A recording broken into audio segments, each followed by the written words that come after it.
Daram tā, kā mēs darām, un būs, kam patiks. Tas, kas nāca pēc tam, nulle.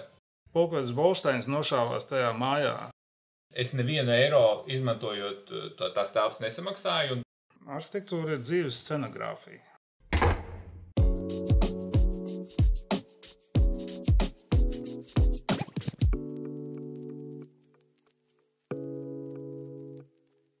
Sveicināti podkāstu Rokturis pirmajā epizodē.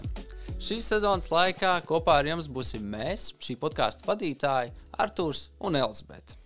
Šodien mēs esam ciemos Enerijā birojā, kur runāsim par tēmu, kā atgriezt dzīvību pamestā ēkā. Šodien ar mums kopā ir Uldis Lukševics, kas ir Enerijā biroja vadītājs, un šis birojs ir veidojis daudz dažādus projektus Rīgā un arī citviet. Šobrīd strādā pie Rīgas cirka, aktīvi darbojas arī Elzbetes ielā 2 telpā MAD, bet tagad mēs noskaidrosim, kas aktuāls birojam pašlaik. Jā, un ar mums kopā ir arī Jāzis Bikša, kurš ir nekustamo īpašumu māklers, kā arī ir aktīvi darbojies biedrībā Free Riga, kur ir arī atbildīgi par daudziem tādiem arī interesantiem atjaunošanas projektiem, kā piemēram Lastādija vai Visekļi, vai arī pats Tallinas ielas kvartāls, kuri nemaldos, viņi ir bijuši iesaistīti. Tā kā sveiks, Jāzi! Sveiki! Un sveiks arī Uldi! Sveiki! Kā mēs jūtamies šodien visarši? Ļoti labi, jā, paldies. Paldies, ka uzaicinājāt. Jā. Mums pirmais jautājums ir par to, ka mēs it kā ar nolūku centāmies uzaicināt tādus, veidot sarunu ar tādu it kā arhitektu, un no otras puses arī cilvēku, kas citādā veidā attiecās pret šo ēku atjaunošanu, pret vidas veidošanu un tā tālāk. Un varbūt tad kāds ir jūsu kā priekšstats gan par šo Free Riga attiecībā pret arhitektūru, kā mākleram pret arhitektu, kādas varbūt ir kaut kas kopīgs, atšķirīgs, kā jūs to redzat, šīs te varbūt pieejas un kāpēc varbūt mēs vispār izvēlējāmies šādu sastāvu? Es varu pastāstīt, kā es to redzu. Es nezinu, man liekas, arhitektūra vienmēr ir tāda neizbēgamā telpiskā sastāvdaļa, un kaut kādā ziņā no tās Free Rigas, no manas pieredzes tur un manas pieredzes arī kaut kādos pārdodot īpašumus vai strādājot ar kādiem attīstīšanas projektiem, tā arhitektūra dažreiz liekas īstenībā kā šķērslis vai kā kāds ierobežojums, bet varbūt arī patīkamā ziņā. Jo vienmēr vajag kaut kāds bija šī ierobežojums un tas dod kaut kādu virzienu. Ja es domāju par to sabiedrisko lietošanu un arī par to pašu Elzbetes ielu 2, man tur vienmēr tas sabiedriskais iet pa priekšu un arhitektūra droši vien ir tā sekundāra. Man liekas, ka cilvēki vairāk reaģē uz kaut kādu telpu un cilvēks ir tas pirmais elements. Jā. Tad Free Riga tāds sociāls vairāk tāds uzbūvēts, bet arhitektūra tas rāmis varbūt kurā darbojas. Jā, jo arī ar to Free Riga mums tas viss sākās ar to, ka tā bija pagaidu lietošana, ka tie bija īslaicīgi projekti, principā tādas iespējas, kur kāda sprauga, kur varēja ar māksliniekiem un kaut kādām biedrībām iespraukties, kādā mājā, kādā veikalā vai kur. Un tad tas, ko mēs būvējam un tas, kā mēs domājām par to, bija pirmkārt par to kopienu un tiem cilvēkiem, kas iemācas darīt jaunas lietas, kas iemācas viens otram uzticēties, un tad tās telpas bija vienkārši, kur mēs atnākam, kaut kā norēģējam ar to vidi un tad iet tālāk uz nākamajām, un tad tur tas fokus vienmēr ir drīzāk uz to kopienu, kas ir tas ilgtspējīgais aspekts tajā. Un jūs, Uldi, veidojat Elzbetes ielā 2 šo telpu. Tātad arhitektiem arī bija vajadzīga telpa, kur vairākas sezonas notika dažādas izstādes ik nedēļu. Pietrūka tādas vietas, tāpēc jūs to radījāt? Kā tas viss sākās? Tas viss sākās pateicoties Naurim Puntulim. Tas stāsts. Jā, kurš izdomāja vienā vakarā, ka viņš kā kultūras ministrs ir tiesīgs cenzēt vēsturi un nojaukt šo māju un tādā veidā vienu izcilu pēckara modernismu arhitektūras pieminekli vienkārši noslaucīt no zemes virsmas un darīja visu. Arī sev pakļauto Nacionālo kultūras mantojumu pārvaldi iedarbināja, ka viņi nedēļas laikā uzrakstīja slēdzienu, ka šī ēka no kultūrvēsturiski vērtīgas ēkas kļūst par ēku ar mazu kultūrvēsturisku vērtību, kas ļauj viņu nojaukt. Restīvi, tas arī bija tas iemesls, gan tie nedemokrātiskie lēmumi, kas tika pieņemti birokrātu kabinetos, gan tā neizpratne par to vēstures tādu, ka vēsturē jāturpinās visās savās attīstības stadijās un nevar kaut kādu politisku iedomu vai vēl kaut kādu citu savu interešu dēļ cenzēt arhitektūru. Kā mēs visi zinām, arhitektūra ir kultūras sastāvdaļa. Tas nozīmē, ka ministrs cenzēja un grieza ārā gabalus pats no savas pārstāvētās jomas. Un tas bija tas, kāpēc mums likās, ka mums ir jābūt tur iekšā, tieši tajā mājā, un kaut kā pēc iespējas aktīvi jārāda to, ka šī ēka var būt arī sabiedriskā ēka publiski pieejama, ka tur var notikt arī publiskas sabiedriskas funkcijas, jo viens no daudzajiem tiem, kāpēc tā ēka būtu jājauc nost, bija arī tāda, ka ēka atrodas biroja, un viņa nekādīgi nevar būt arī kā publiska ēka. Tas bija tas pirmais, tas grūdienis, un tā otrā lieta ir tā, ka tā bija pirmā arhitektūras galerija vispār mūsu valstī, un šobrīd līdz šim arī vienīgā. Mums ir tās 2 sezonas bija ar pārtraukumu, kura laikā visi tika iemītnieki izmest no turienes ārā, jo ēka tipā atradās tādā stāvoklī, ka viņu nevarēja lietot. Un arhitektūras galerija, manuprāt, ir ļoti vajadzīga, tāpēc, kas bija mums arī pašiem pārsteigums, ka ir arhitekti, kuriem ir ko teikt, un sākotnēji bija tāda drusku šauba, ka varbūt visi ir ierakušies savā ikdienas rutīnā, un ka varbūt īsti nav ko teikt ārpus tās rutīnas, bet izrādījās, ka tā teikt gribēšana ir lielāka nekā ir tā varēšana to parādīt, tāpēc mums arī tas šausmīgais temps bija, ka katru nedēļu tā izstādīta mainījās, kas droši vien varēja būt arī ilgāka, un viņi varēja būt kaut kā vēl pamatīgāk tādu izstāstām apgremojama. Bet tas ir liels prieks par to, ka arhitekti arī domā, ne tikai vien zīmē. Un tas arī ir ko tā mazā galeriņa, tie 15 kvadrātmetri, parādīja, ka nav tik slikti. Jā, man vispār ļoti patika tā galerija, jo, kad es iztēlojos, kad tu saki arhitektu galerija, es iztēlojos planšetes lielveikalā, vai piegādas mājas, bet tā bija reāli kaut kāda starpdisciplināra, drīzāk mākslas galerija. Jā, mēs tieši par to arī ar kolēģiem arī runājām, kad mēs tur arī pafilmējām visu to pasākumu, ka tās ekspozīcijas, kas notika Matgalerijā, viņas diezgan krasi atšķīrās no, piemēram, no Anda telpas Sīļa. Viņam bija otrā stāvā, un Neilands arī bija tirkīs zilā telpa. Tas ir tāds klasiskā arhitektūras rādīšana, ka tās planšetītes ir skicītas pie sienām, un tu pa katru savu darbiņu izstāsti. Un tad šis mūsuprāt jau bija tas drusku tāds mūsdienīgāks domāšanas veids, kad nav tās, tā kā Jāzeps arī saka, nav tās planšetītes, bet ir tā doma, ka tā arhitektūra nav tikai tās uzvilktās līnijas un tas jumts virs tām sienām, un viņš tur turās, bet ka viņš ir arī visas lietas, kas ir apkārt, un tā arhitektūrai tas arī viss ir arhitektūra. Un tas mums likās ļoti svarīgi, ka tas parādās. Jā. Varētu teikt, ka tā ir tāda kā atbildes reakcija gan tam, kas notiek ar māju, gan tam, kas nepieciešams arhitektūrai. Un patiesībā visas šīs lietas, ko jūs minat, savā ziņā sasaistās arī ar Venēcijas bienāles pieeju arhitektūrai. Tā izjušana, telpas veidošana, to, ka arhitektūra ir ne tikai tas zīmējums un rasējums. Varbūt.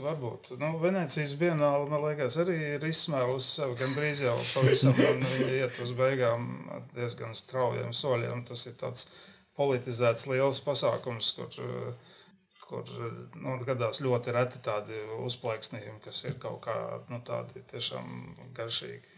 Ko jūs domājat par šī gada Latvijas ekspozīciju bienālē? Ints ir mūsu bijušais kolēģis, tāpēc tikai labi. Jā, bet es domāju, ka viņi bija sākot ar to. Jūs varat pateikt, es nezinu, kas tur bija. Jūs varat man pateikt, kas tur bija? Jā, arī tiem klausītājiem, kas nezina, un tev jāzina. Tātad šogad Latvijas Bienālē pārstāvēja ar tirzniecības veikalu tādu kā prototipu, kurā produkti bija iepriekšējo bienāļu dažādu valstu veidotās izstāžu tāds kā apraksts, ģenerēti attēli, kas ir kā produkts, it kā parādot, atskatoties uz visām iepriekšējām bienālēm, kurās Latvija ir piedalījusies. Tas vēl drusku arī tas lielveikals ar to, ka tas ir, viņš varbūt drusku arī tā kā ironiski par to visu to bienāli tā kā runā, ka tas ir tāda, ideja lielveikals pa lielām, kur ir samestas kopā visādas raibas idejas, un tad tu kaut ko no tā var izvēlēties, nevar izvēlēties. Tad es sāku par tiem autoriem. Ints Meņģelis ir mūsu bijušais kolēģis, un Ernests Cerbuls ir mūsu draugs un arī izstāžu, viens no izstāžu autoriem Madu telpā. Man liekas, ka pieeja bija baigi jaukā, sākot no tā konkursa piedāvājuma, kur viņi vispār nebija iespringuši uz kaut kādu noformējumu vai kaut ko tam līdzīgu, bet bija tā kā to ideju atrādījuši, un pateicoties žūrijai, kas bija pietiekoši atvērta savā izpratnē par to, kādam jābūt tam materiālam, man liekas, tas bija pietiekoši svaigs pienesums tai visam smagnējam saturam, kas ir bienālē. Jūs atgriežoties atpakaļ par Elizabetes ielu 2, es domāju, NRJA bija viens no tādiem aktīvākajiem, protams, tajā brīdī, kad Puntulis vēlējās viņu nojaukt un tā tālāk, un tur bija vairāk piedāvājumi par mākslas galeriju, ka tur varētu tikt izveidots. Tas bija mūsu, tas bija, šitas pats arī ir.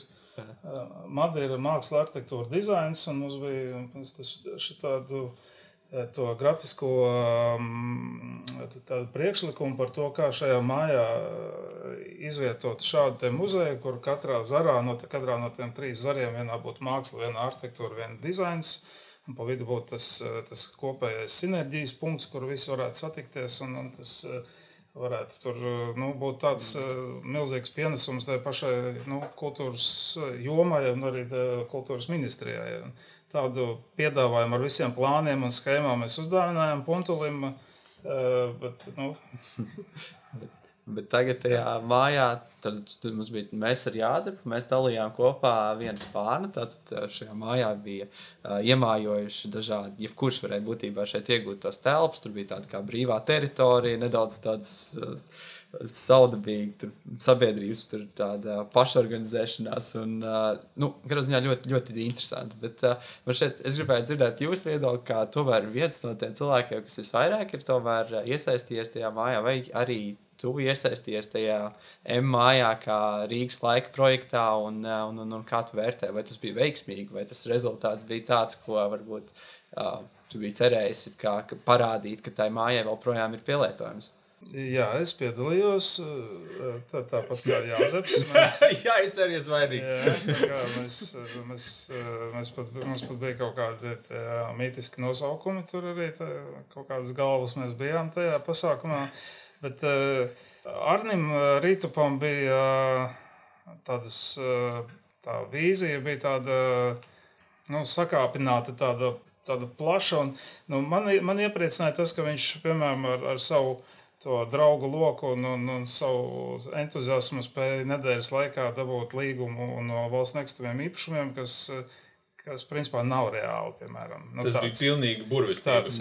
Un tad, pateicoties tam, man kaut kāda cieņa arī tajā virzienā pret Rītupu radās, un man liekas, ka kopumā ņemot, tas viss, protams, varēja būt arī nedaudz savādāk, bet tas notika tā, kā tas notika, un tas kā tāds sociāls eksperiments noteikti ir ļoti interesants, un es domāju, ka vēl vēstures grāmatās viņš jau tiks pieminēts, kā tāpatās, kā varbūt ne tajā pašā strīpā, kur ir ceļojums uz Bolderāju, bet uz to pusi tas varētu būt kaut kas par šo te laiku, kas raksturotu arī tādu izlēcienu no tās ierastās lietu kārtības.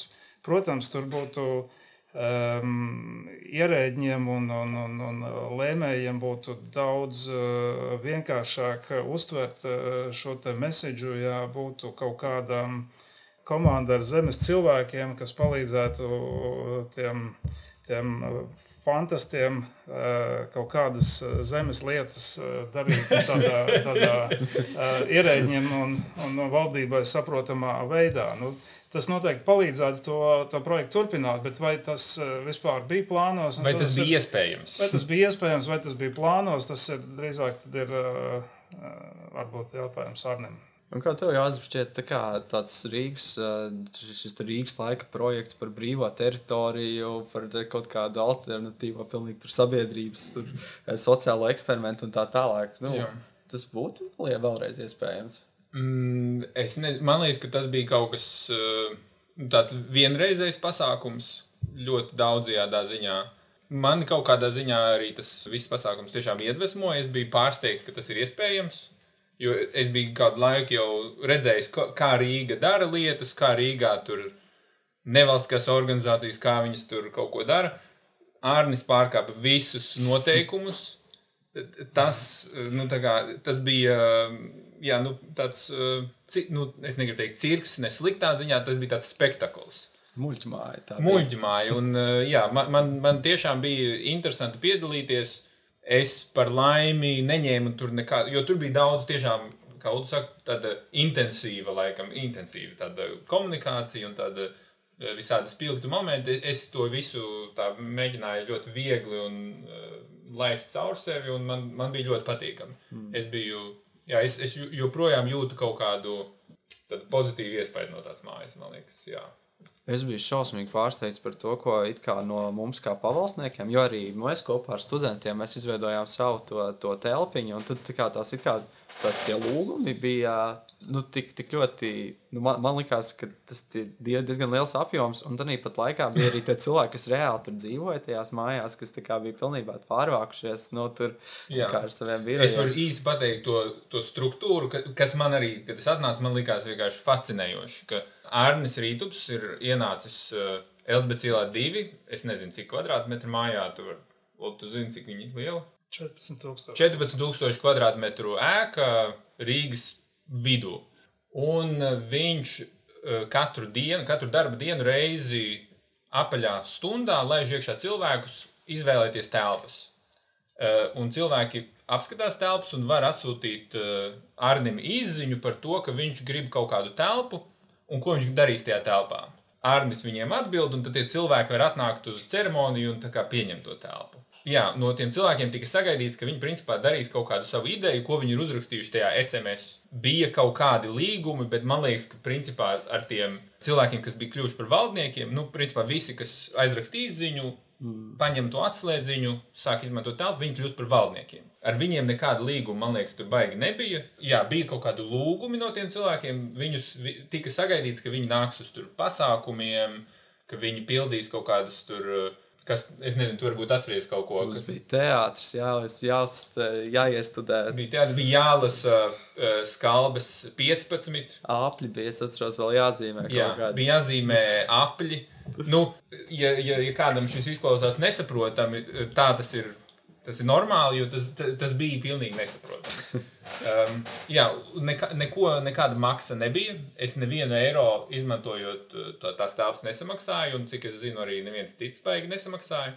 Principā tu ieguldījies ar savu laiku un kaut kādām, ja tu gribēji kaut ko nopirkt, uztaisīt kaut izstādi tusiņu, tad tu aizies veikalu nopērts, ko tev vajag, bet un tādā ziņā tas formāts, tā brīvība un tā atvērtība, tas man tiešām likās iespējīgi. Jā, bet atgriežamies varbūt pie tā sākotnējā jautājuma, ko es prasīju par kā šo arhitektu un māklers un Free Rīgā, un tad es nedzirdēju varbūt Uldu viedokli par šo, varbūt kāda ir tā arhitekta un šo tad varbūt nevalstisko organizāciju, kaut kāda tāda savstarpēja sadarbība, vai viņi vispār ir iespējama, vai viņai ir jābūt? Gan, ka ir. Jautājums, lai būvnieks kaut ko būvētu, lai arhitekts kaut ko zīmētu, bieži vien nepietiek tikai ar entuziasmu, ir vajadzīga arī nauda. Un nevalstiskām organizācijām nevienmēr tās naudas ir. Un tad ir vai nu ir entuziasms, vai arī otrs variants ir, nav jau jābūt arhitektūrai. Ja mēs ticam Dženksam, tad tikai 5% no visu tā, kas tiek uzbūvēts, ir arhitektūra. Viss pārējais ir būvniecība. Normāli, virsū nelīst, vējš nepūš, ir silti un viss ir kārtībā. Nu, tur arhitektūra ir tāda patīkama atļaušanās, kas savā labākajā izpausmē uzlabo cilvēkiem un iemītniekiem dzīvi un palīdz viņiem tur būt labākiem, bet teorētiski arī bez viņas var iztikt. Jā, var iztikt, bet tad jau arhitektu varbūt ar laiku nemaz nevajag, un tad varbūt mūs varētu tos, kas vēlas kļūt par arhitektiem, un tos, kas jau ir, varētu aizstāt mākslīgais arhitekts. Ja mākslīgais projektu menedžeris. Jā, bet tas būs tā būs tā būvniecība. Arhitektūrai tomēr ir vajadzīgs, arhitektūrai ir tās sastāvdaļas, ko mēs varam neuzskaitīt, bet kam tur ir jābūt iekšā. Tur mākslīgais intelekts to sajūtu galā nevar iedot. Viņš var izskaidrot pareizi pret debes pusēm nolikt māju, var minimāli maksimālos kvadrātmetrus izrēķināt, vēl kaut ko, kaut kādus standarta variantus samest kopā, bet arhitektūrai bez visām tām konkrētajām vietām, kam arhitektūrai jāatbilst, ir vēl arī ir tā. Tajā sarunas pieteikumā es nesaprotu, kādā veidā, bet dvēseli tur bija pieminēta. Varētu teikt, ka dvēseli arī jābūt, un to pagaidām no tā mākslīga intelekta nevar izspiest ārā. Tur jābūt stāstam un tam tā dvēselē, kas to visu savā. Atgriežoties varbūt vispār par šo tēmu, par atjaunošanu un rekonstrukciju, par ko mēs runājam, kāpēc vispār tas ir vajadzīgs? Tā vienkāršā valodā klausītājiem, kāpēc mums ir vajadzīgs atjaunot ēkas un kas ir varbūt tāds ieguvums salīdzinot pret to varbūt jauno būvniecību, kāpēc mēs to darām? Tāpēc, ka mums ir milzīgi daudz esošas mājas, kuras vienkārši vajag lietot. Tās, kuras var atjaunot, tās ir pietiekoši labi uzbūvētas un viņās ir ieguldīti resursi, kurus mēs pārizmantojam, mēs neražojam jaunus, mēs nepalielinām CO2 pēdu un nevedam no kaut kurienes kaut kādus materiālus un milzīgas darba stundas nepatērējam, kamēr uzmūrējam tās sienas. Mēs pārizmantojam, mums ir tā sajūta par to vēstures pēctecību kaut kādu, mēs sajūtam to iepriekšējo laiku, mēs pieliekam klāt kaut ko no jaunā laika, mēs varam dabūt to kontrastu starp vēsturisko un mūsdienīgo. Tur ir milzīgi daudz bonusi, kāpēc to darīt. Galvenokārt jau tāpēc, ka mums konkrēti šeit ir milzīgi daudz to tukšo ēku, kuras var lietot. Protams, cita lieta ir, kā pie viņām tikt, un tas jau ir cits jautājums. Tur varbūt Rīgā atkal mākleri iesaistās, kā pie viņām tikt, vai ne tā? Jā, tur vajag naudu. Tur vajag naudu un tur vajag ideju. Es domāju, kā arhitekts sastrādājas ar kaut kādiem attīstītājiem, kas atnāk pie jums un prasa, kur man ir milzīgs ķieģeļu skaists industriālais objekts, es nezinu, ko ar viņu darīt. Vai arī viņš nāk, man patīk šitais, lūdzu uztaisiet kaut ko tādu. Es domāju, man interesē, kā pie jums atnāk kaut kāds pasūtītājs. Parasti tādiem lieliem objektiem vienkārši neatnāk. Parasti konkurss. Tas konkurss ir tas pirmais siets, kas kaut kādā veidā atsijā apmēram to virzienu. Mēs, piemēram, tāpatās darām tā, kā mēs darām. Mēs īsti savādāk nemākam, negribam darīt savādāk. Mēs darām tā, kā mēs darām, un būs, kam patiks. Un tajā brīdī, ja tādā konkursa rezultātā tas pasūtītājs ir mūs izvēlējies, tad apmēram mēs jau domājam līdzīgi, un tad to tālāk var darīt tādā veidā. Tas vienkārši, ja atnāk kāds, kurš saka, ka... Viņš ir redzējis, kā jūs taisat konkursus, viņam ir varbūt ne mega, bet viņš tā kā atnāk ar domu, ka zin, ko man ir šitāda māja, man patīk jūsu stils. Kā jūs nonākat pie kaut kāda rezultāta? Man ir interesanti. Es domāju, man ir kaut kādā aizmugurē fails ar kaut kādiem īpašniekiem. Kā nonākt pie rezultāta ar vēsturisku apgāju? Jā. Protams, pats pirmais ir, tas tiek sākts ar arhitektonisku māksliniecisko izpēti, nopietnu izpēti. Tas ir ar visām vēsturiskajām ēkām tā, lai saprastu, kurā brīdī, kurš arhitekts ir, kurā laikā ir uzbūvējis to pusstāvu, kurš ir nākamo. Un tā kā tā kūka saveidojās kopā, tad ir skaidrs, tā daļiņa ir no tiem gadiem, un tā nākamā ir no tiem gadiem, tāpēc tur ir citādāks jau tas logu dalījums, un tā dzega aiziet kaut kur ne tur, un to padomu laikos Zahārovs uzbūvējis virsū vēl ir silikāta ķieģeļu tādu piebūvu vēl. Tas ir noteikti ir sākums, un tad ir, ja mēs runājam par tādu, teiksim, vēsturisku kompleksu, mēs varam pieminēt, mēs šobrīd strādājam pie rūpnīcas Lenta, Jelgavas iela 68, tur vēl joprojām augstās prievītes un armijas jostas un tās mazos uzraciņas piektas aizmugurē. Milzīga teritorija ar vēsturiskā arhitektūra, tur Feldskola, Bokslāvs, Devendrus, visi tur ir kaut ko sazīmējuši, sataisījuši.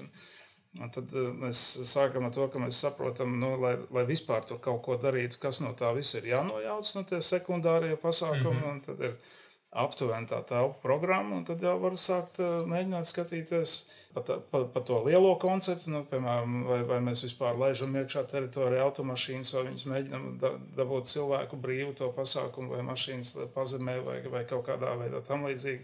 Mēs mēģinam nelikt mašīnas pie mājām, lai būtu cilvēkiem patīkami uzturēties, tad to tādām lielām kvartālām, protams, ir vajadzīgi uzreiz bez mašīnām ir infrastruktūra pirmajos stāvos, un tad, teiksim, uzreiz pie iebrauktuvēm, no kurām pusēm iebrauktos, izbrauktos infrastruktūra un kaut kādas komunālās kopējās zonas, un tad jau sākot no tā jau liekās kopā pamazām, un viņš krāmējās jau funkcionāli, un tādām vēsturiskām mēkām ar to formveidi un to arhitektūru tādu redzamo, tur īsti nemaz nav kur pārspīlēt. Tur var kontrastam tur pielikt jaunu stāviņu, tur pilnīgi kas tā kā atkāpjās drīzāk atpakaļ, nevis manifestē, ka es esmu jaunais, bet ka tas vecais viņam ir pietiekoši parasti ir kvalitatīvas faktūras un tas tonīši vēsturiskie, kas visi ir savu laiku jau pārdzīvojuši, ka viņi jau iedod to visu tēlu un tur atliek viņu respektēt un bija tāda lekcija provodņikā bija, ka no mūsu puses bija pievienot noņemot, respektīvi, ka mēs to vērtību tām vecām mājām mēģinām pievienot vienkārši to sekundārās lietas noņemot un atklājot to pamatu struktūru. Un tad jau arī, tur jau arī tas smeķis parādās. Tad jūs neesat tie, kam sarkanas lielas stikls un kaut ko? Mums sarkanas ir mūsu gandrīz vienīgā krāsjā, kas mums arī ir, bet ja pa sarkaniem stikliem ir tāds redline, tas ir Bokulta ielā, tāda biroja ēka tādu. Viņi kaut ko balvu taču dabūja? Viņi vairākas balvas dabūjas, jā. Bet tur ir sarkanas kāpes. Es atvainojos, es bišķīt hijakoju, bet es vienkārši domāju par kaut kādiem attīstītājiem un Rīgu un to Rīgas specifiku. Un man tā darba specifika sanāk strādāt ar kodiem tur finanšu modeļiem uz attīstīšanu bišķīt. Un tad tas, ko es domāju, kā lai izdara kaut kādu maksimāli foršāko lietu, kā lai pārdod kaut kādu interesantu projektu tajā visā pasākumā. Un tad viena lieta, ko es esmu skatījies, ir kaut kādas tās kārtas, jo no tās sabiedriskās lietošanas, kas ir viens elements, ir tas, ka tu sāc ar kaut kādu elementu, kas ir, teiksim, Tallinas ielas kvartālā tu ienāc, tu tur ieliec kaut kādus 2-3 barčikus, un tu bišķīt izjūti to vietu, un tad tur ir kaut kāds nākamais solis. Vai ir kaut kādi attīstītāji, vai es nezinu, kā arhitektūrā ar to strādā, vai ir tāda praksa, ka ir tas process pa kārtām, jūs, teiksim, kaut ko uzzīmējat, un tad jūs nākat pēc 2 gadiem skatīties vēlreiz. Vai tur ir kaut kāds jauns lietotājs, kaut kāda jauna funkcija pienāk, kurai varbūt ir kaut kas jāpamaina, nezinu, kaut kas citādāk jādara? Gan jau, ka tā arī var. Vienīgi tas ir tāds, tam pirmajam, ko uzbūvēja, viņam būtu jābūt kaut kam ļoti garšīgam, lai gribētos arī nākamajam. Tieši tā. Bet, lai tas būtu garšīgs, ir vajadzīgs tur apkārt būt lietotājiem. Jā. Un viņi nevar nākt no cita kvartāla. Taisnība. Es teiksim, iztēlojos, mums šeit priekšā stāv tāds liels modelis ar kaut kādu industriālo teritoriju. Tu, teiksim, paņem vienu stāvu no šejienes, un te ir foršs pagalms, un tad te ir vēl, teiksim, viena ēka, kas ir labā stāvoklī. Man, teiksim, nāk prātā Teleskivī, slavenais Tallinas radošais kvartāls. Viņi kaut kādu 10 gadu laikā tieši pa tādiem solīšiem viņi ielaiž no sākuma tur, kur varēja, un tad viņi pa ēkai, pa posmam iet uz priekšu. Tu jau tagad mēģini kā pats sev atbildēt, ka tā var izdarīt. Es saprotu, ka provodnieks jau to pašu mēģina, bet tas ir jautājums, arī novietne. Visu laiku ir tas novietne, kur tu atrodies. Provodnieks, viņam ir tā specifika arī, viņš ir baigi viengabalainais. Jā, bet arī, kā tu iedarbinās tādu, tur arī mēģini pa gabaliņam kaut ko, mākslinieki kaut ko darīt, bet es vairāk sāku ar to, kad varbūt drusku no citas operas ir tas piemērs, bet mums, piemēram, Zētorņi ir mūsu pasaules projekts. Un tur ir zem viņiem apakšā ir tādas 4 koku mājiņas, tādas valsts nozīmes vēstures piemineklis, Šreidera māja, Šķiltera māja un Vasarnieka un Stāles 4 mājiņas ir. Tajā Šreidera mājā viņi ir diezgan labi atrestaurēti, tur pamatīgi uztaisīti ir restaurators taisīja uzņēmums, un mēs tur uztaisījām projektu priekš vienā diezgan augstas klases restorāna.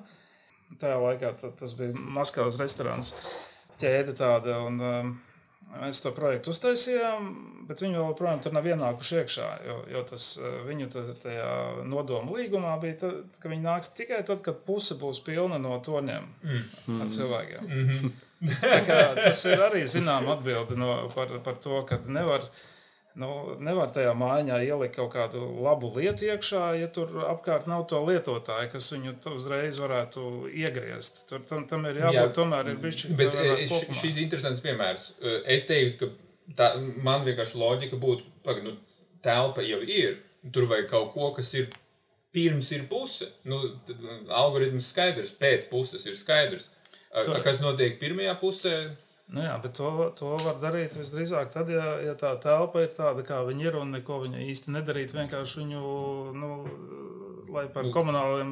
Ka viņu var izmantot. Varbūt arī ne pa komunāliem 6 eiro metrā papusīt. Kāds cits, jā, bet tajā brīdī ir... tas ir ļoti specifisks gadījums vienkārši. Bet man liekas ļoti interesants, jo Rīgas gadījumā tas, ko es redzu, ka visi domā pa daudz, man liekas, par to, kas ir pēc tam, kad ir puse piepildīta. Man personiski liekas, jebkurš idiots, tad, kad ir puse mājas pilna, sapratīs, ka tur taču ir milzīgs apgrozījums, tur tu var ielaist jebkuru un kase griezīsies. Man liekas, ka tas interesantums ir, kā dabūt to pirmo pusi. Man liekas, tas, un teiksim, ja tu gribi kaut kādu interesantu projektu interesantā vietā uztaisīt, tas jau ir tas jautājums. Kā tu dabūsi to pirmo pusi, kā tu izveidos identitāti, uz kuru gribēs cilvēki iet. Pēc tam, kad tur kasa ir pilna, cilvēki visi nāk, tas taču nav nekas. Tas ir, laikam, ir atkarīgs no attīstītāja. Es domāju tā, tas ir no vienas puses tajā brīdī, ja attīstītājiem nav apgrozāmo līdzekļu vai jebkādu līdzekļu, lai tur darītu kaut ko fundamentālu, tad attīstītājs visdrīzāk griežās pie nevalstiskām organizācijām, tādām kā Free Riga, lai kaut kādu dzīvību ieviestu tajā pasākumā. Negriežas. Es teicu minēju, kāpēc varētu kaut kādā veidā kaut kas notikties. Piemēram, tāpat Andreja Sala.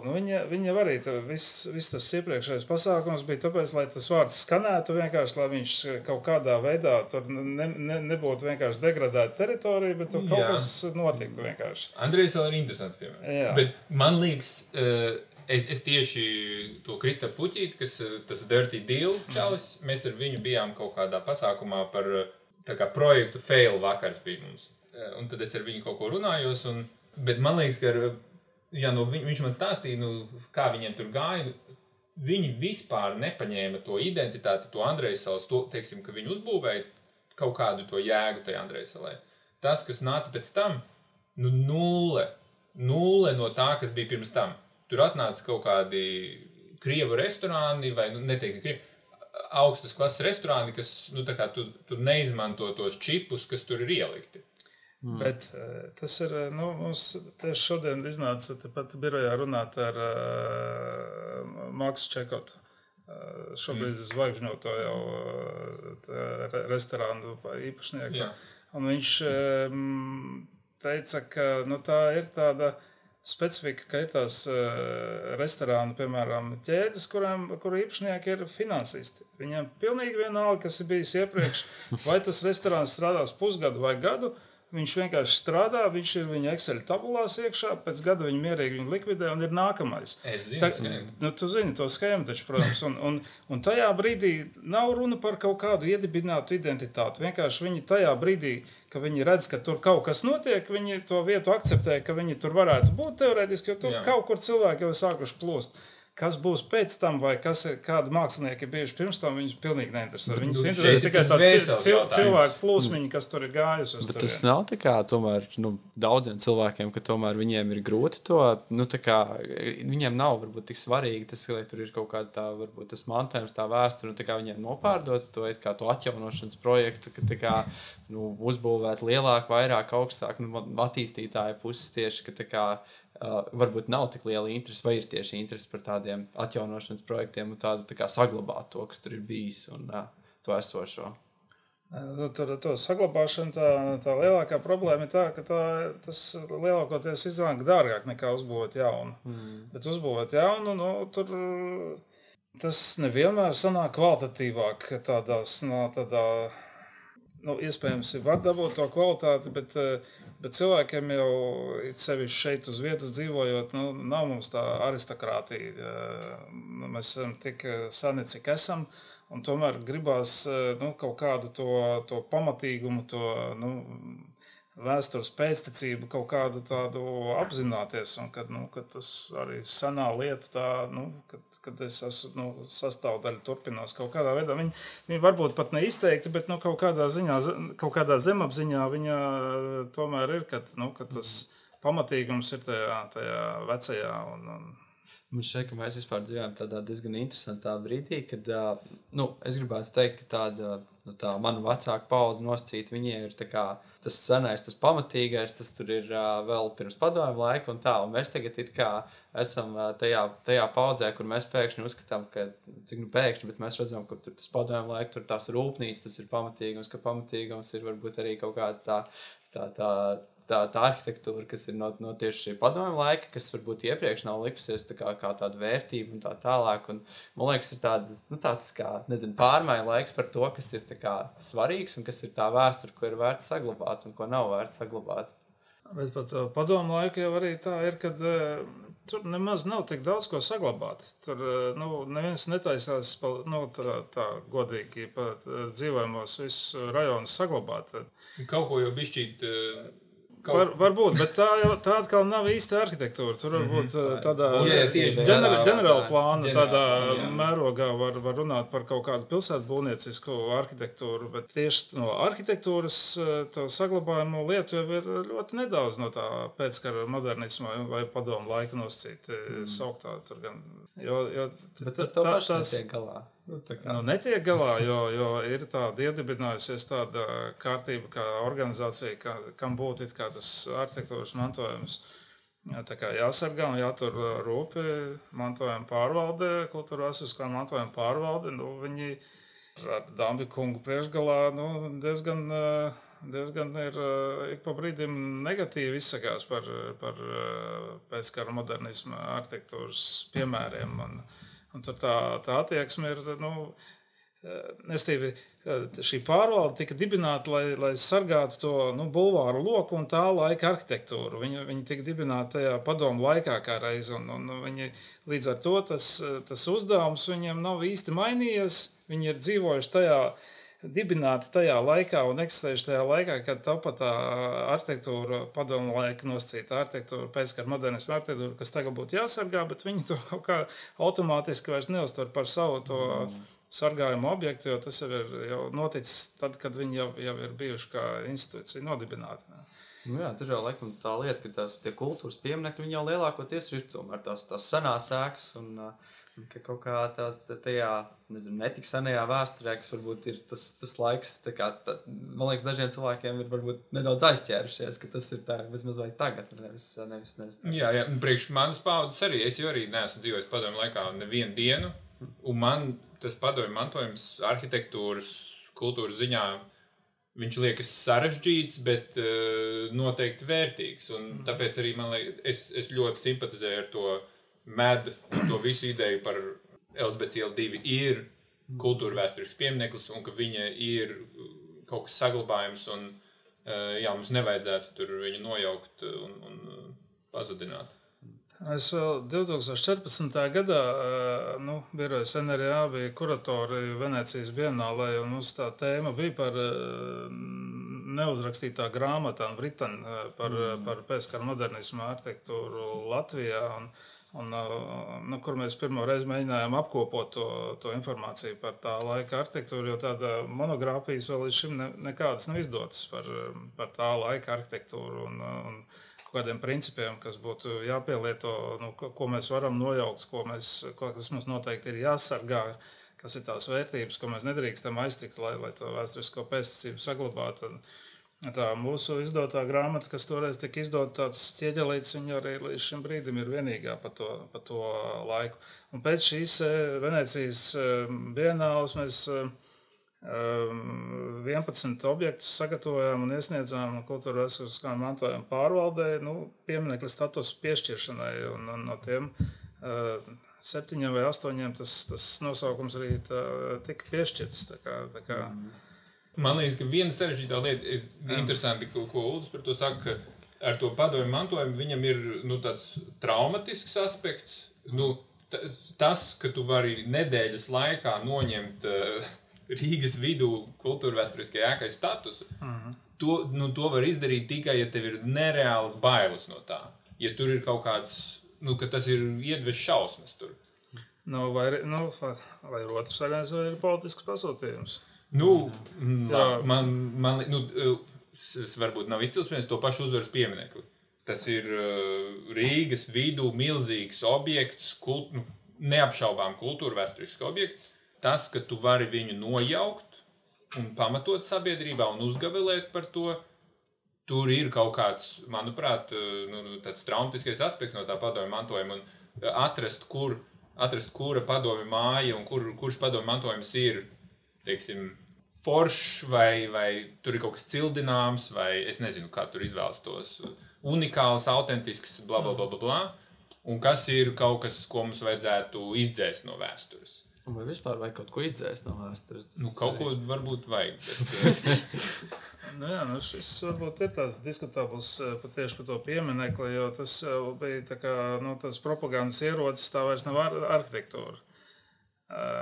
Māja ir māja, tas pats Vilciņš, Elizabetes ielas arhitekts galvenais, pēc mazmeitu atstāstiem viņš jau to māju zīmējot bija ticējis, ka viņai pienāks tas brīdis, ka viņi varēs lietot arī citiem mērķiem, nevis tikai kā kompartijas centrālas komitejas ēka, ka tā būs sabiedriski pieejama ēka.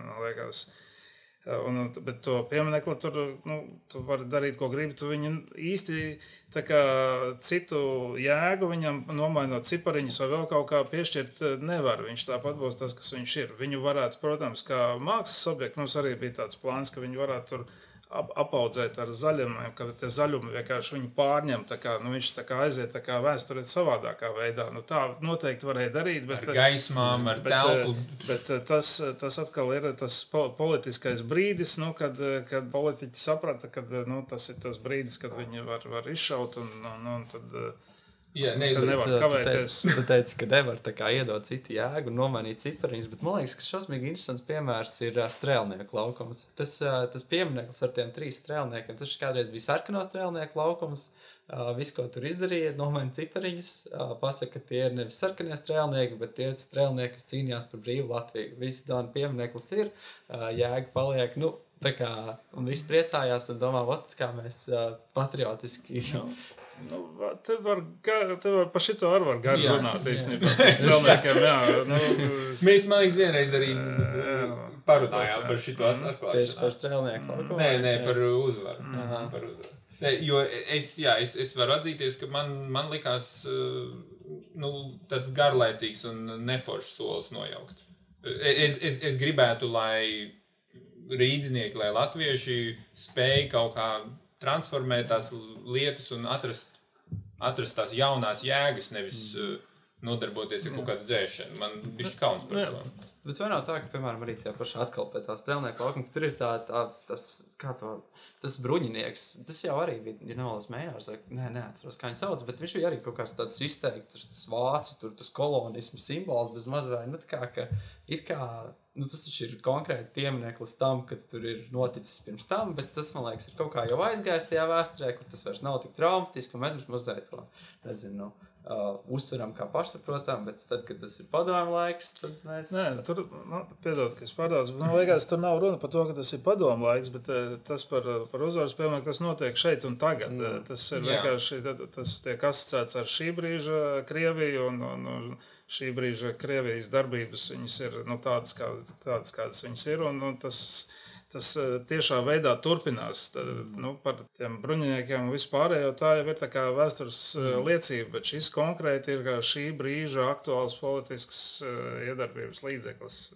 Jā, es tev piekrītu, un šis ir gadījums, kurā, principā, mēs esam ļāvuši kaut kādai naidīgai, teiksim tā, naidīgai kaut kādai kopienai, naidīgai kaut kādai varai pārņemt mūsu pilsētas un kontrolēt mūsu pilsētu īstenībā. Un tas, ka vienīgais, ko mēs kā pilsētas turētāji varam izdarīt, ir uzspridzināt viņu, nogāzt. Man liekas, tāds garlaicīgi. Es domāju, ka tā ļoti vāja reakcija. Jā, pirms tā paša uzspridzināšanas akta bija Arhitektu savienībā diskusija arī par šo, un tas, ko es mēģināju tur teikt, kad visos šādos gadījumos ir kā minimums vajadzīgs konkurss, lai saprastu tās dažādās idejas, ko ar to varētu darīt bez vienkārši nojaukšanas. Un starp tām daudzajām es ticu, ka būtu pietiekoši daudz idejas. Tur būtu arī superīgas idejas, tas, kas varētu parādīt, kā tā nekatojot pa taisno, bet viņu pārvēršot kaut kādā jau citā messagā par to, ka tas viss ir beidzies un ka tagad ir savādāk. Uztaisīt klusumu, nedrīkst neko svinēt, tas ir sēru zona. Tur miljonus lietas var izdarīt. Bija, tos ziedus tāpat ir vedi kaut kā tur aizliedz. Jā, es nezinu, man tā saspēle par to ziedu nešanu, man kā Latvijas iedzīvotāji nebija nekādas pretenzijas, ka tur ir kaut kāda tā klusā zona, tās ukraiņu bildes. Es personiski tik traki neiebilstu, man liekas, ka tur varēja mierīgi vēl spēlēt, bet jā. Kaut kādā ziņā arī saprot īstenībā. Bet varbūt atvirzīsimies atpakaļ par mājām un par šo sākotnējo tēmu. Ja mēs runājam par šiem padomu laika pieminekļiem, vai jūs domājat, ka tomēr arī šīs mājas, piemēram, tāpat Elizabetes iela 2 vai Kongresnams vai arī kaut kādas citas partijai un komunismu nosacīti funkcijai radīt sēkas, vai viņas turpina nest šo, to, ko varbūt Rītups sauca par šo smārdu, padomu laika rēgu, vai viņš ir... Tas bija puntuļu termins. Tas bija puntuļu, bet viņš kā turpināja viņu caur to balu, kur viņi tur mēģināja viņu izdzīt ārā un tā tālāk. Bet vai tās ēkas turpina tomēr nest to ideoloģiju, to message un būt arī savu veidu tie pieminekļi tam, vai jūs domājat, ka tas drīzāk ir vienkārši ēka un jautājums ir, kā viņi izmanto? Man patika, ko Uldis teica par to, ka tās vēstures veidošana, teiksim, ja mēs izstāvamies kaut kāds jauns projekts, ka viņiem ka tu izmanto veco un viņu kaut kā transformē. Man liekas, ka tā padomju spociņš, ka viņš ir tāds dažreiz baisāks, dažreiz mazāk baiss. Tur, teiksim, stūra māja varbūt ir tik baiss, ka, es pat teiktu, es tur nelīdzu baigi tuvu. Tur muzejas ekskursijas vienīgi. Bet, jā, man liekas, ka viņš tur ir. Jā, man liekas, ka tur tas gars ir, bet es nedomāju, ka tas ir tāds, no kā jābūt alerģijai. Man liekas, ka tas ir tāds, ar ko vajadzētu izveidot attiecības, ka tur ir kaut kāds tas padomju kolektīvisms, no kā mums kā sabiedrībai ir tik nenormāli bail, ka tas mūs ierobežo. Un ka mēs kā sabiedrība, nevaram darīt kaut kādas lietas, nevaram paskatīties uz ēkām, uz vietām, dēļ tām bailēm no tās pociņa. Man liekas, īstenībā ar tos pociņu ir jāveido attiecības, un tur noteikti var kaut ko unikālu Eiropas līmenī, pasaules līmenī atklāt. Bet pociņš jau ir... kur tas pociņš ir? Viņš ir ēkā vai viņš ir cilvēkos? Nē, manuprāt, nav nekādas pociņas. Pociņš varbūt ir Nacionālās apvienības ietvaros kaut kādā veidā.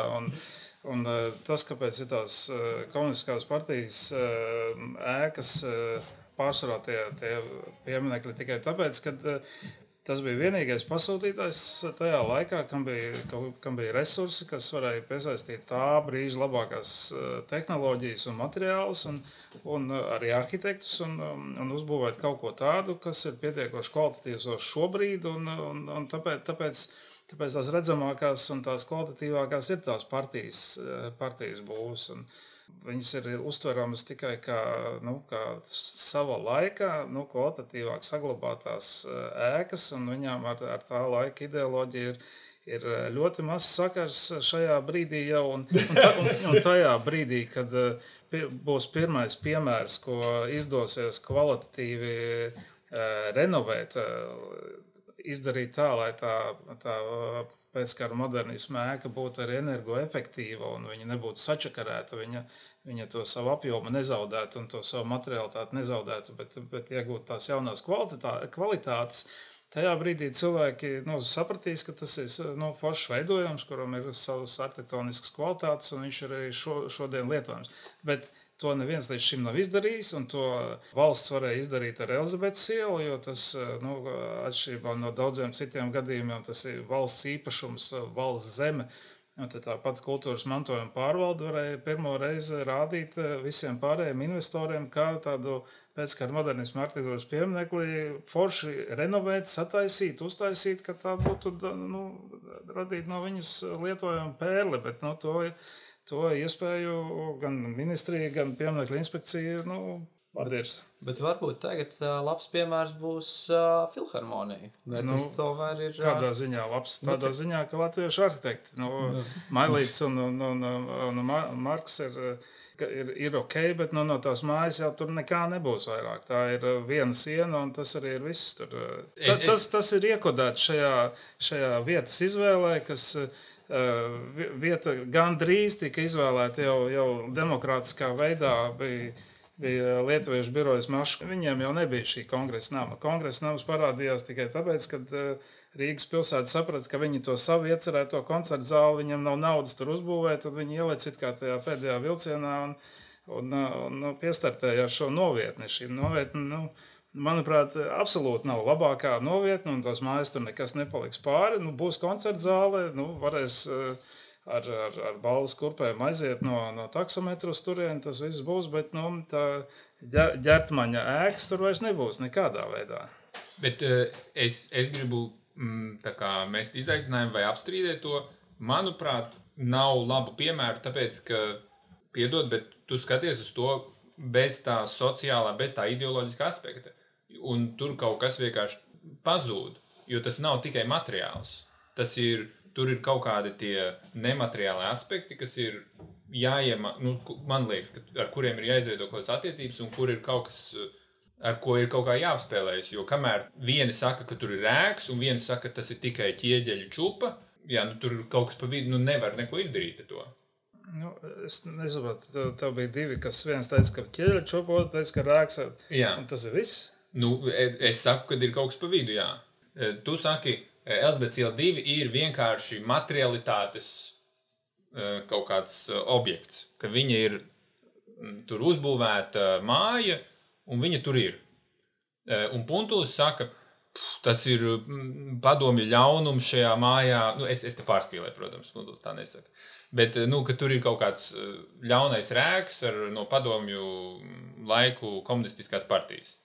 Un tāpēc neko tur nevar izdarīt. Es domāju, ka tur ir kaut kāds vidusceļš, ka tur ir, teiksim, ja tu ietu un skatītos uz tiem materiāliem un mēģinātu saprast tās arhitektu dizaineru izvēles, tur tos marmorus un whatever, visas tās kaut kādas ornamentus, tur ir jāņem vērā, ka tas bija taisīts komunisma laikā.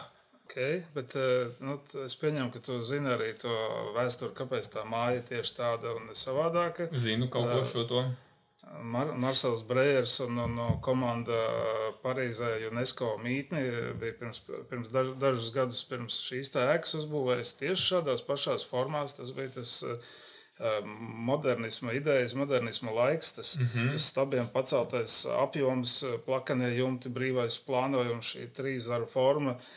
Šie te latviešu arhitekti Vilciņš, Ūdris, Staņislavskis un Asaris, viņi nekādā veidā viņus nevar uzskatīt par kopētājiem, jo viņi vienkārši izmanto, viņi spēja būt uz tā paša viļņa, kur bija visa pasaule, jo šādas te līdzīgas formas ar 4 zariem, ar 3 zariem mājas ir visā pasaulē, arī Briselē, Eiropas tas parlamenta headquarters arī ir tādas pašas formas, un tur tās mājas arhitekti atklāti tajā laika intervijās teica, ka viņi seko Brejeru idejām un ka viņi vienkārši no tā iedvesmojās un turpina to pašu stāstu.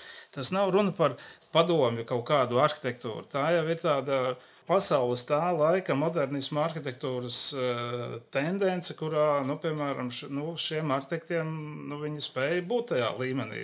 Tā kā, man liekas, tur tas betons izmantotais, kas ir betons, superīgs betons, eksponēts betons, tie materiāli, viņi ir es tev piekrītu. Akmens, tas pats, ko feikoja izskatās plāksnītes krīt nost, tas Igauņu dolomīts, piemēram. Tas ir Igauņu dolomīts, tas ir tepat ir Igaunija, šeit dolomīts. Es vienkārši līdz galam neuztvēru to padomju materialitāti, ko tu teici. Tā nav padomju materialitāte. Tā ir. Nē, tas bija padomju cilvēks, kas viņu taisīja. Protams, kur tu viņš varēja būt savādāks. Tieši tā.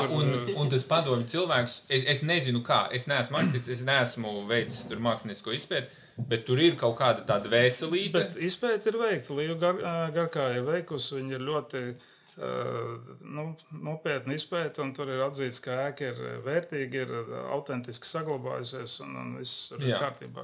Un es vienkārši tas, ko es saku, ka muļķīgi noliek, ka tas ir uzbūvēts tajā laikā, un to ir uzbūvējuši tie cilvēki tajā laikā, un tur tāda vēsele tai mājai ir radusies kaut kad tad, un man liekas, ka tas ir kaut kā jārespektē. Jārespektē saglabājot. Jā, tieši tā. Kas tad beigās rada to dvēseli, es domāju, tai mājai? Vai tas nav tomēr tas cilvēks, tas iemītnieks, tā funkcija? Tieši tā. Tas ķieģelis. Tieši tā, es domāju. Nē, ja tā māja ir sodīga, tad tas cilvēks var būt ar dvēseli vai bez dvēseles, viņš viņu neuzlabos. Ja tā māja pat par sevi ir laba, tad, protams, cilvēks ar dvēseli iespējams viņu apdzīvos vēl dvēseliskāk. Jā. Runājot par to dvēseli, to, ka patiesībā ir tas potenciāls ļoti daudzām mājām. Ir kāda māja, atskaitot Elizabetes ielu un kaut kas Rīgā, ko jūs redzat, kā jūs gribētu tā kā izveidot, atjaunot, parādīt to labo piemēru, kā saglabāt. Kā saglabāt? Kā saglabāt un varbūt pielikt kaut ko klāt, bet tā, lai nepazūd tas sākotnējais. Mēs katru dienu strādājam. Bet ir tādi sapņi, varbūt, ko neviens vēl nav aizticis, kas vēl nav aktualizēta. Tas varbūt nav sapnis, bet man liekas ļoti svarīgi ir tas, ko mēs pieskārāmies jau, bet neturpinājām par to stūru māju. Tur arī, man liekas, tās darbības, kas šobrīd ir veiktas ar to pārdošanas mēģinājumiem un to visu retoriku ap to māju, ir diezgan greizas.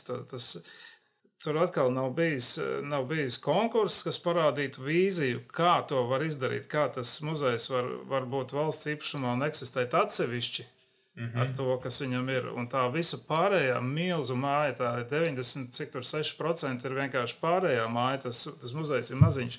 Un pie tam vēl tajā mājā ir ilgus gadus pat no valsts dibināšanas atradusies iekšlietu ministrija. Visus gadus līdz 40 gadam arī pulkvedis Bolšteins nošāvās tajā mājā. Vienkārši tai mājai ir daudz lielāka tā vēsture, un tur arī ir dibināta pirmā tā krimināla politiskā policija, kas bija dibināta tāpēc, lai cīnītos pret bolševiku spiegiem. Un tas viss kopā ir tāds, vispār nepieminēts kamols, ko varētu, izvirpināt tādā veidā, kad būtu arī atrastos investors, kas gribētu arī to pārējo māju lietot un darbināt. Vienkārši atkal pietrūkst tās vīzijas, kas būtu konkursu kārtībā uzdarbinām, uztapinām, lai investors, kas gribētu kaut ko ieguldīt, lai viņam nebūtu vienkārši tāds konfliktu un problēmu, tāds kamols, tu gribi ņemt šito visu, bet ko to darīt nav zināms. Tur ir tāds, tas varbūt nav sapņu darbs, bet man liekas, tā būtu tāda problēma, ko varētu atrisināt kaut kādā tādā saprātīgā ceļā. Bet kā to, bet es domāju vienkārši par to priekšstatu, par to māju, stūra māju, tā pati muļķu māju tā tālāk, bet kādi reāli cilvēkam, lietotājam, tas, kas tur dzīvo, kā viņam izmainīt to domāšanu, to uzskatu par to māju, par to nezinu, to imidžu, kas ir radies par to māju, tomēr, kas jau ir it kā viņam tik ļoti iesakņojusies, un kā lai parādītu, ka tā nav tomēr tikai un vienīgi tāda. Kam tu to gribi parādīt? Tas ir vienkārši, kā ar visām lietām. Būs, kam patiks. Man patīk, piemēram, varbūt ir vēl cilvēki, kam patīk. Nav visiem jāpatīk visām lietām. Tas ir ļoti... Tieši īstenībā vajag pāris cilvēkus, kuriem ļoti patīk. Labākā gadījumā kādam no viņiem ir nauda. Tieši tā. Nevajag, man liekas, ka tas ir muļķīga ideja mēģināt izpatikt visiem. To nemaz izdarīt nevar. Tieši tā. Cits starpā par to pašu padomju mantojumu, piemēram, es redzu šis makets, kur ir, acīm redzams, ka ir kā tas esošais, tas vēsturiskais, un tad ir tāds ļoti kontrastējošs, tā kā kaut kas tāds jaunais tur uzslāņojums un kaut kas tāds, pilnīgi citāds, bet es domāju, vai arī tā pieeja ir līdzīga arī ar šīm padomju, pēckara modernismā arhitektūra arī nevajadzētu būt tādai, ka tur tiešām vajag kaut ko, saglabājot kaut kādu detaļu no tā, bet tomēr ieviest kaut kādu kontrastējošu, kaut ko, kas ir kā mūsu laikam atbilstošs, vai viss tā kā... Pēc ne? Tas zīmē augšā. Man vienkārši iestrūt iepriekš tā ļoti par to mailīšu, ka kongresnām teicāt, ka tas esot tā kā galīgi garām, jo tad nekas nepaliek, bet es domāju... Tas nav tieši pa mailīšu, tas pats uzstādījums, ka tajā vietā ielikt iekšā programmu, kas tur neiet iekšā, to arī nozīmē, ka paliek tikai butaforiski viena siena, un pārējais ir jauns. Tas ir tā kā kaut viduslaiku senu vietu, kur ir palikusi burtiski viena siena, bet šajā gadījumā jau... Tā atšķirība ir, ka tu pievieno niansi no jaunā, nevis, ka tu atstāji niansi no vecā. Jā. Es vēl vēlējos noskaidrot. Mēs te par jauno, par veco Dailes teātra laukums. Arhitektūras gada balva. Jūsu viedoklis? Es kā naivais garām gājis var pirmais pateikt, lai profesionāļi var pēc tam komentēt. Tie apstādījumi patīk bišķīt. Es kā tāds cilvēks, kam liekas, ka progress ir svarīgākais, man liekas, ka tur ir aspekti, kas ir pareizajā virzienā, kuriem ir pareizais vektors. Tīri dēļ tā, ka es tur redzu kaut kādas pāris lietas, kas man patīk, es redzu kaut kādas lietas, kuras es gribētu redzēt vairāk. Es saku, ka ir ok. Priekš publiskās telpas, tie apstādījumi, man īstenībā viena lieta, kas man briesmīgi tracina, ir tā kā apstādījumi Rīgā tik konservatīvi un tāda garlaicīgā formā, ārprāts, viss noteikti. Un tad tur ir, viņš ir bišķi tāds brīvs, bišķi tāds dabiskāks, tur kaut kāds naturālais haoss, vide. Tas man tur ļoti patīk. Labi, bet man liekas tā kā, ir ok. Tas, man liekas, ka, vai arhitektūras gada balvai vajadzētu vinēt tam, kas šķiet, ka tāds ir ok, tāds darbiņš. Man liekas, drusku, varbūt manā sajūtā negāja kopā tas, ko žūrija mēģināja uzsvērt tur par to, atkal par to, kas tagad visur ir tā ilgspējība un viss pārējais, Šeit no vecā nekā vairs nav, te ir jauns bruģis, jauns daudz betona, te ir vienkārši tā kā, tas ir kaut kāds pilnīgi cits, it kā pretstatā tam, kas tiek runāts tekstā, šis te rezultāts ir pilnīgi savādāks. Tas man likās tā kā tāds, taisnība. Kāpēc? Viņi jau gan tur stāstīja, ka iedvesmojušies esot no vecā, bet tas varbūt ir tāda... Tas tāds nemateriāls, tāds... Jā. Bet tas, ko es gaidu, ir tiešām, ka būs kaut kādas tās stilīgas un foršas telpiskās pārmaiņas, transformācijas, kurās izmantos reāli tos padomju bruģus, kurā tie padomju tās formas. Tu neesi tālu no. Jā, es iznāku braukt garām, nav gan pabeigt savu, bet tieši pretī dzemdību namam Miera ielā, kur šobrīd tiek būvēta Kultūras akadēmijas kinoskola, un pret Miera ielu iznāk tāds, tā kā viņš tāds tādā krāsā apjomiņš ir. Pievērsiet uzmanību fasādē, un tad teici, patās, ka tu gaidi, ka būs no padomu laika bruģa. Labi, aiziešu apskīties. Bet runājot par fasādēm un krāsām, kāpēc sarkanais? Mums patīk. Jūs birojam visu cauri vērt sarkanais. Jā, tad sarkanā dzīsliņa tāda. Tā kā asins, tā kā dzīvība. Jā, asins vada, jā, un dzīvība. Viņa ir spēcīga, rosinoša. Tas slikti ir. Ir ļoti labi. Vienkārši vienmēr ir tās pārdomas.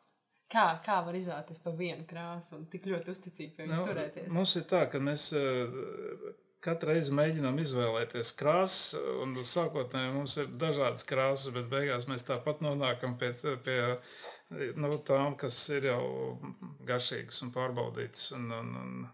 Nevienmēr pa kādai nāk klāt, bet tas nāk ar ļoti lielu tādu testēšana. Tā kā mēs esam demokrātisks uzņēmums, un mums ir tam jāsakrīt tam viedoklim no 8 cilvēkiem, tad mums ir grūti ar to jaunu krāsu tādu ieviešanu ļoti straujā tempā. Saprotams. Labi, tad es atļaušos pajautāt mūsu podkāstu noslēdzošo jautājumu jums abiem. Kas ir arhitektūra? Ja, tur var miljonus dažādus tos dzējas pantus stāstīt, kas tas ir, bet tā īsumā arhitektūra ir dzīves scenogrāfija. Un Jāze, kā tev šķiet? Man ir laiks, lai es būtu ekstra garlaicīgs, es varu tā kā nolasīt, ko Google saka.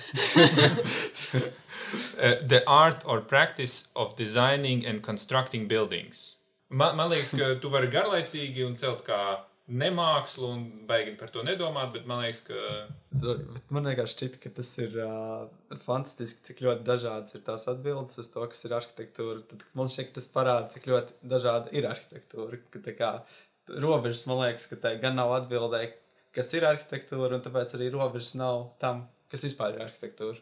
Un kā to var realizēt? Skaidrs. Galvenais, lai gana daudz cilvēks kaut ko skatās, tad neko nevarēs saprast.